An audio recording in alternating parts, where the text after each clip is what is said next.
Hello friends, welcome to my channel. आज के इस वीडियो में हम क्लास 9th के ज्योग्राफी चैप्टर 6 पॉपुलेशन पढ़ेंगे। क्या आप मानव रहित विश्व की कल्पना कर सकते हैं? संसाधनों का उपयोग और सामाजिक और सांस्कृतिक वातावरण का निर्माण कौन करता है? समाज और अर्थव्यवस्था के विकास में मानव का महत्वपूर्ण योगदान होता है। मानव संसाधनों का निर्माण और उपयोग तो करते ही हैं, वो स्वयं भी कई गुणों वाले संसाधन होते हैं। कोयला तब तक चट्टान का एक टुकड़ा था जब तक कि मानव ने उसे प्राप्त करने की तकनीक का आविष्कार करके उसे एक संसाधन नहीं बनाया। प्राकृतिक घटनाएं जैसे कि बाढ़ या सुनामी जब किसी घनी आबादी वाले गांव या शहर को प्रभावित करते हैं तभी वो आपदा बनते हैं। इसीलिए सामाजिक अध्ययन में जनसंख्या एक आधारी तत्व है। ये एक संदर्भ बिंदु है जिससे दूसरे तत्वों का अवलोकन किया जाता है और उसके अर्थ और महत्व ज्ञात किए जाते हैं। संसाधन, आपदा और विनाश का अर्थ केवल मानव के लिए ही महत्वपूर्ण है। उनकी संख्या, वितरण, वृद्धि और विशेषताएं या गुण पर्यावरण के सभी स्वरूपों को समझने और उनकी विवेचना करने के लिए मूल पृष्ठभूमि प्रदान करते हैं। मानव पृथ्वी के संसाधनों का उत्पादन और उपभोग करता है। इसीलिए ये जानना आवश्यक है कि एक देश में कितने लोग निवास करते हैं, वो कहाँ और कैसे रहते हैं, उनकी संख्याओं में वृद्धि क्यों हो रही है और उनकी कौन कौन सी विशेषताएं हैं। भारतीय जनगणना हमारे देश की जनसंख्या से संबंधित जानकारी हमें प्रदान करती है। सबसे पहले हम जनसंख्या से संबंधित 3 प्रमुख क्वेश्चंस पर विचार करेंगे। पहला कि जनसंख्या का आकार और वितरण, लोगों की संख्या कितनी है और वे कहाँ निवास करते हैं। दूसरा, जनसंख्या वृद्धि और जनसंख्या परिवर्तन की प्रक्रिया, समय के साथ जनसंख्या में वृद्धि और इसमें परिवर्तन कैसे हुआ। तीसरा, जनसंख्या के गुण या विशेषताएं, उनकी उम्र और लिंगानुपात, साक्षरता स्तर, व्यावसायिक संरचना और स्वास्थ्य की अवस्था क्या है। Population size and distribution, India's population size and distribution by numbers.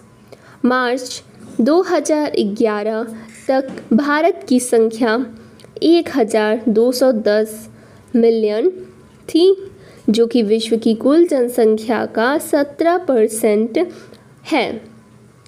ये 1.21 बिलियन लोग भारत के 3.28 मिलियन स्क्वायर किलोमीटर, विश्व के स्थलीय भूभाग 2.4% के विशाल क्षेत्र में असमान रूप से वितरित हुए हैं। 2011 की जनगणना के अनुसार देश की सबसे अधिक जनसंख्या वाला राज्य उत्तर प्रदेश, और जहां की कुल आबादी 199 मिलियन है। उत्तर प्रदेश में देश की कुल जनसंख्या का 16% हिस्सा निवास करता है। दूसरी ओर हिमालय क्षेत्र के राज्य सिक्किम की आबादी सिर्फ 0.6 मिलियन ही है और लक्षद्वीप में केवल 64,429 पीपल रहते हैं।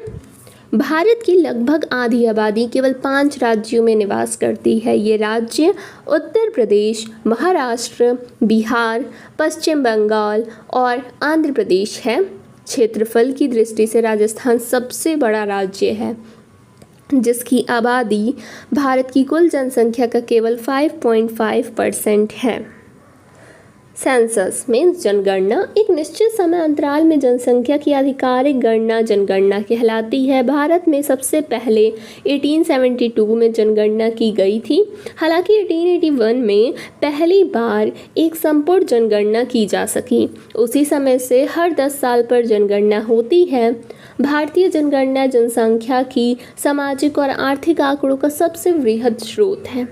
क्या आपने कभी जनगणना रिपोर्ट देखी है? आप अपने लाइब्रेरी में से देख सकते हैं। India's population distribution by density.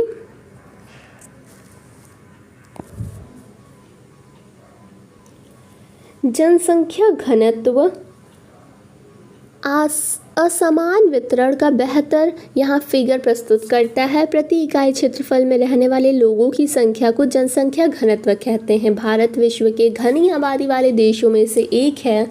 क्या आप जानते हैं केवल बांग्लादेश और जापान का जनसंख्या घनत्व भारत से अधिक है। बांग्लादेश और जापान का जनसंख्या घनत्व पता लगाइए। 2011 में भारत का जनसंख्या घनत्व 382% प्रति वर्ग किलोमीटर था, जहां पश्चिम बंगाल का जनसंख्या घनत्व 1002 प्रति किलोमीटर है। वहीं अरुणाचल प्रदेश में ये 17 व्यक्ति प्रति किलोमीटर है। जैसा कि आप यहाँ फिगर में राज्य स्तरीय जनसंख्या घनत्व के असमान वितरण को दिखाया गया है। 250 व्यक्ति प्रति वर्ग किलोमीटर से कम जनसंख्या घनत्व वाले राज्यों के नाम बताइए। पर्वतीय क्षेत्रों और प्रतिकूल जलवायु अवस्थाएं इन क्षेत्रों की विरल जनसंख्या के लिए उत्तरदायी है। किस राज्य का जनसंख्या घनत्व 100 व्यक्ति या 250 व्यक्ति प्रति वर्ग किलोमीटर से भी कम है और क्यों? असम और अधिकतर प्रायद्वीपीय राज्यों का जनसंख्या घनत्व मध्यम है। पहाड़ी, कटे छठे और पथरीले भूभाग या मध्यम से कम वर्षा, छिछली और कम उपजाऊ मिट्टी इन राज्यों के जनसंख्या घनत्व को प्रभावित करती है। उत्तरी मैदानी भाग और दक्षिण में केरल का जनसंख्या घनत्व बहुत अधिक है, क्योंकि यहाँ समतल मैदान और उपजाऊ मिट्टी पाई जाती हैं और पर्याप्त मात्रा में बारिश होती है। उत्तरी मैदान के अधिक जनसंख्या घनत्व वाले 3 राज्यों के नाम बताइए। Population growth and processes of population change. जनसंख्या एक परिवर्तनशील प्रक्रिया है। आबादी की संख्या, वितरण और संगठन में लगातार परिवर्तन होता है। ये परिवर्तन 3 प्रक्रियाओं से होता है: जन्म, मृत्यु और प्रवास के आपसी संयोजन के प्रभाव के कारण। पॉपुलेशन ग्रोथ जनसंख्या वृद्धि का अर्थ होता है किसी विशेष समय अंतराल में, जैसे 10 सालों के अंदर, किसी देश या राज्य के निवासियों की संख्या में परिवर्तन। इस प्रकार के परिवर्तन को 2 प्रकार से व्यक्त किया जा सकता है। पहला सापेक्ष वृद्धि और दूसरा प्रति वर्ष होने वाला प्रतिशत परिवर्तन के द्वारा। हर साल या एक दशक में बढ़ी जनसंख्या कुल संख्या में वृद्धि का परिमाण है। पहले की जनसंख्या, जैसे कि 2001 की जनसंख्या को बाद की जनसंख्या और 2011 से घटाकर इसे प्राप्त किया जाता है। इसे निरपेक्ष वृद्धि कहा जाता है। जनसंख्या का वृद्धि का दर दूसरा महत्वपूर्ण पहलू है। इसका अध्ययन प्रति वर्ष प्रतिशत में किया जाता है। जैसे हर साल 2% वृद्धि की दर का अर्थ है कि दिए हुए किसी वर्ष की मूल जनसंख्या में प्रत्येक 100 व्यक्तियों पर 2 व्यक्तियों की वृद्धि। इसे वार्षिक वृद्धि दर कहा जाता है। भारत की आबादी 1951 से 1210 मिलियन 2011 तक हो गई है। जैसा कि यहाँ आप इसमें देख सकते हैं, पॉपुलेशन ग्रोथ रेट दिखाया गया है इस टेबल में। लेकिन 1981 से वृद्धि दर धीरे धीरे कम होने लगी। इस दौरान जन्म दर में तेज़ी से कमी आई। फिर भी केवल 1990 में कुल जनसंख्या 182 मिलियन की वृद्धि हुई थी। इतनी बड़ी वार्षिक वृद्धि इससे पहले कभी नहीं हुई। इस पर ध्यान देना आवश्यक है कि भारत की आबादी बहुत अधिक है। जब विशाल जनसंख्या में कम वार्षिक दर लगाया जाता है, तब इसमें सापेक्ष वृद्धि बहुत अधिक होती है। जब 10 करोड़ जनसंख्या में न्यूनतम दर से भी अधिक होती है। Processes of population change growth. जनसंख्या में होने वाले परिवर्तन की 3 मुख्य प्रक्रियाएं हैं: जन्म दर, मृत्यु दर और प्रवास। जन्म दर और मृत्यु दर के बीच का अंतर जनसंख्या की प्राकृतिक वृद्धि है। एक वर्ष में प्रति 1000 व्यक्तियों में जितने जीवित बच्चों का जन्म होता है, उसे जन्म दर कहते हैं। ये वृद्धि का एक प्रमुख घटक है, क्योंकि भारत में हमेशा जन्म दर मृत्यु दर से अधिक रहा है। एक साल में प्रति 1000 व्यक्तियों में मरने वालों की संख्या को मृत्यु दर कहा जाता है। मृत्यु दर में तेज गिरावट भारत की जनसंख्या में वृद्धि की दर का मुख्य कारण है। 1980 तक उच्च जन्म दर और मृत्यु दर में लगातार गिरावट के कारण जन्म दर और मृत्यु दर में काफ़ी बड़ा अंतर आ गया है और इसके कारण जनसंख्या वृद्धि दर अधिक हो गई। 1981 से धीरे धीरे जन्म दर में भी गिरावट आनी शुरू हो गई है। इस प्रकार के चलन का क्या कारण है? जनसंख्या वृद्धि का तीसरा घटक है प्रवास। लोगों का एक क्षेत्र से दूसरे क्षेत्र में चले जाने को प्रवास कहते हैं। प्रवास आंतरिक देश के अंदर या अंतर्राष्ट्रीय देशों के बीच हो सकता है। आंतरिक प्रवास जनसंख्या के आकार में कोई परिवर्तन नहीं लाता, लेकिन यह एक देश के अंदर जनसंख्या के वितरण को प्रभावित करता है। जनसंख्या वितरण और उसके घटकों को परिवर्तित करने में प्रवास की महत्वपूर्ण भूमिका होती है। भारत में अधिकतर प्रवास ग्रामीण से शहरी क्षेत्रों की ओर होता है, क्योंकि ग्रामीण क्षेत्रों में अपकर्षण कारक प्रभावी होते हैं। ये ग्रामीण क्षेत्रों में गरीबी और बेरोजगारी की प्रतिकूल अवस्थाएं हैं और नगर का विकर्षण प्रभाव रोजगार में वृद्धि और अच्छे जीवन स्तर को दर्शाता है। प्रवास जनसंख्या परिवर्तन का एक महत्वपूर्ण घटक है। ये केवल जनसंख्या के आकार को ही प्रभावित नहीं करता, बल्कि उम्र और लिंग के दृष्टिकोण से नगरीय और ग्रामीण जनसंख्या की संरचना को भी परिवर्तित करता है।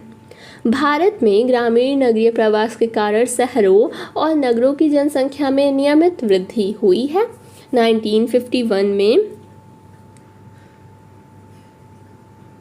1951 में कुल जनसंख्या की 31.80% और 2011 में बढ़कर और अधिक हो गई है। एक दशक 1991 से 2001 से 2011 के अंदर ये बढ़कर और अधिक यानी कि 59 मिलियन हो गई है। एडोलेसेंट पॉपुलेशन किसी देश में जनसंख्या की आयु संरचना वहाँ के कई आयु समूहों के लोगों की संख्या को बताता है।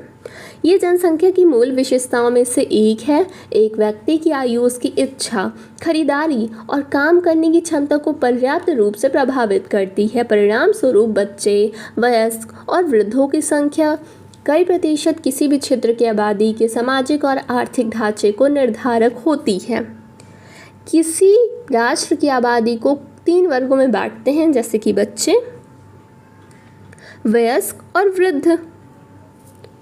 National population policy